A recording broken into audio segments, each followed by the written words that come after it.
Deep in the archives of the United States government lies a collection of documents that literally blur the line between science fiction and Cold War reality. Today, we're cracking open a very specific, heavily guarded vault. And I gotta tell you, this weathered folder isn't some Hollywood movie prop. This is the official, declassified FBI Central Records file on unidentified flying objects. Back in the 1960s, under the iron-fisted rule of J. Edgar Hoover, the Bureau was quietly compiling reports that, well, most people assumed they were completely ignoring. Which begs a massive question, and it's exactly what we're going to unpack in this explainer.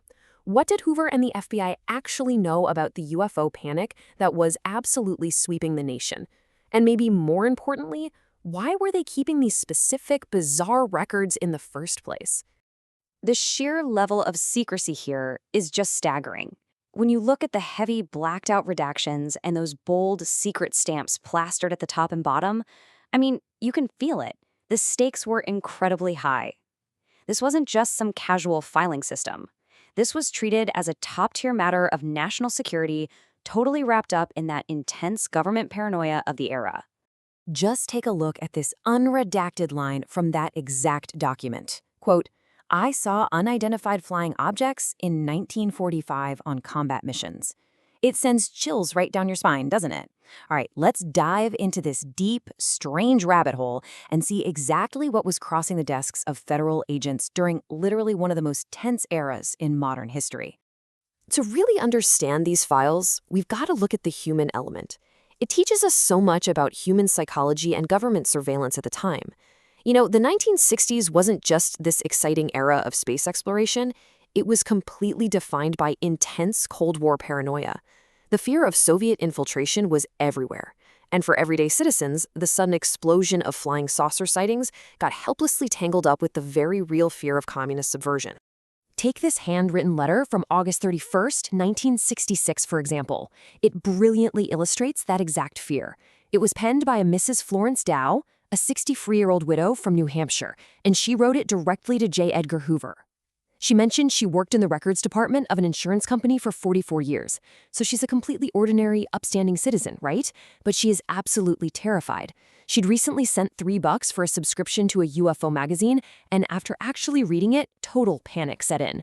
Her main fear is captured perfectly in her own words. She writes, "My reason for writing this is that I consider myself a true American. If, by writing for this AFSCA report, my name could in any way be aligned with the Communist Party, I would like to know if there's any way I can get things straightened out." Think about that for a second. She literally thought that subscribing to a flying saucer newsletter might somehow put her on an FBI watch list as a Soviet spy.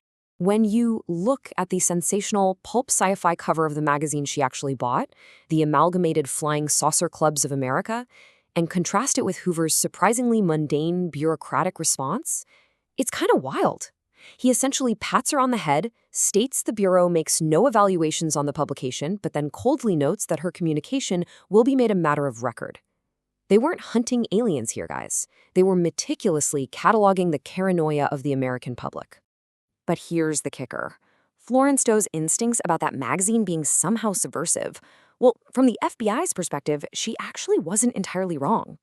The contents of this specific issue featured what they called the corridor communications, and trust me, they are exactly as bizarre as they sound. An excerpt from the magazine actually details a supposed telepathic shortwave radio message received from an alien named Master Callan Lee Rattan from the planet Corridor, supposedly 400 light-years away. But get this, the alien wasn't talking about lasers or warp drives. Master Callan Lee Rattan was literally lecturing Americans about the Vietnam War, the military-industrial complex, and predicting an imminent economic depression. It was essentially 1960s anti-war counterculture rhetoric, just delivered through the completely absurd mouthpiece of an extraterrestrial. And we know the FBI noticed. An Internal Bureau memorandum from October 1966, straight out of the Los Angeles field office, proves that federal agents were absolutely reading this alien magazine. But spoiler alert, they weren't investigating a potential threat from the planet Corridor. Read this quote from the memo carefully. An informant flagged the magazine because he believed the alien's anti-war message, quote, expounded the Communist Party line. The FBI didn't care at all about the flying saucers. They cared that someone was using sci-fi to spread anti-establishment, potentially communist ideology. It's just a perfect snapshot of how the government actually viewed the UFO phenomenon back then. not as a scientific mystery, but as a potential vehicle for psychological warfare. Tracing the escalation of all this, you can see how fast the panic compounded. In 1966, everyday citizen letters like Florence Dow's were just pouring in. By 1967, informants were suddenly making wild claims about crashed ships. Jump to 1968, and people were mailing in photographs allegedly showing FBI agents escorting aliens down the street, demanding answers. And by 1969, organized astronomer clubs were directly pressing the Bureau for the truth. The pressure was mounting, and the stories were getting much, much stranger. Which brings us to what might be the absolute peak of these bizarre files. In a classified memo from October 1967, it documents how a young woman walked right into the Dallas FBI office and flat out refused to give her name, saying she feared for her safety.